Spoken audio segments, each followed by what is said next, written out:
everyone, welcome to the land of Mesoamericans. Have you guys heard about us? Have you guys heard about avocado or tomatoes? I think all of you must have heard about chocolate. All these food items originally came from our indigenous land of Mesoamerica. Our region is spread across central or middle Mexico. Therefore, it's called Meso. Right now, all of you are here with us in the journey of era 500 BC to 500 AD. During this journey, you are going to find out about our flourishing cultures along with some extraordinary civilizations. Don't just keep staring. Come along on this journey with me.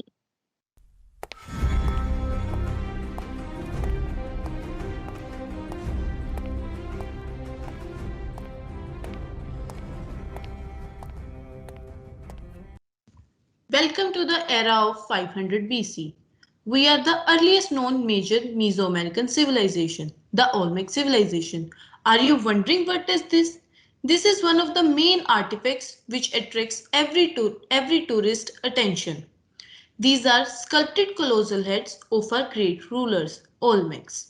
Our rulers are most important people for us. We don't have any gods, we have them. We respect them, we worship them, and we follow them. These sculptures total of 17 in numbers and of almost 1.17 to 1.34 meters in height, more than average human height. Every colossal head in a region has a headdress or we can say helmet on its head which represent its power and importance for us. The sculptures were created in such a manner that these seems realistic. A depth is created in facial expression such as thick lips, a big flat nose and slightly crossed eyes in all 17. We carved them on stone. Since we like to keep them natural, we haven't painted any color on them. Still finding this interesting? This is our city Tikal. This city flourished in Mesoamerica from around 300 BC by clearing away the areas in the jungle. Monumental architecture was built in the period up to 100 CE. Tikal consists of 9 different plazas and courts connected by causeways and ramps and has in all over 3,000 structures. North Acropolis is an architectural complex consisting of many temples which were used as tombs for early Tikal kings. Central Acropolis, facing the Great Plaza, this is the location of Tikal five-story royal palace. The presence of four huge hearths suggests meals were prepared for a large number of residents. Mundo Perido complex was basically a ceremonial complex. Like many Maya centers, Tikal was first occupied as a small village. Later, it became an important ceremonial center with the construction of major pyramids and temples. Not only this period, there were many similar kind of sculptures that were built and they showed similar kind of emotions like sorrow, fear, anger, etc. Even most of them were also humans or animal figures that were carved and combined in different ways.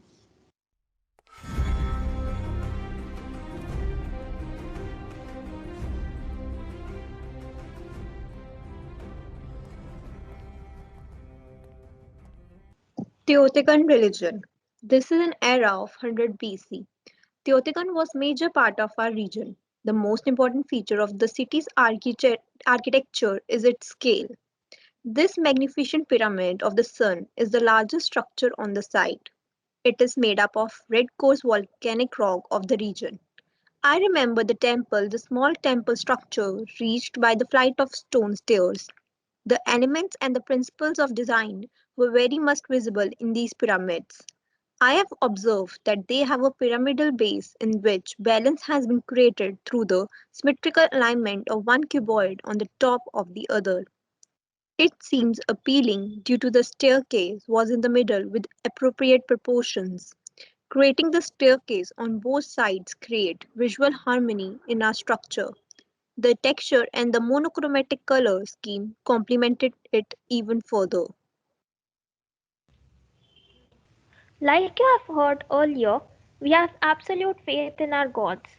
In one of our ritual practices, anyone can sacrifice ourselves for the nourishment of our gods. We do believe that He has created life after our sacrifice. Our artisans have painted the ritual on our vessels as well. You must be knowing that blood is the essence of the life of any human being, and therefore it is the most precious offering to our God.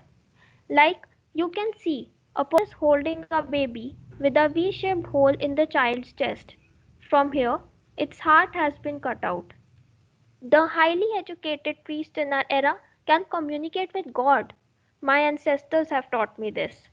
On the right, priests are performing the ritual in front of the seated king. I am afraid to say that our time has ended. You must have found us with the help of our objects, sculptures, and murals. Our surroundings reflect who we are. Hope to see you soon. Understanding and expressing ourselves through art and design has been a common practice throughout history, whether it whether it be ancient cave paintings, murals, or sculptures. It would not have been interesting to just read about past events, but with the help of art, the whole experience changes. When we recreate an artwork, we get an in depth understanding of time and what people were going through. We get to see that context and really experience it ourselves. We get encouraged to make connections analytically between work of art and concepts that we're studying. History is not just facts, it's a story. It has a lot to do with our perspectives and our analysis. Thank you.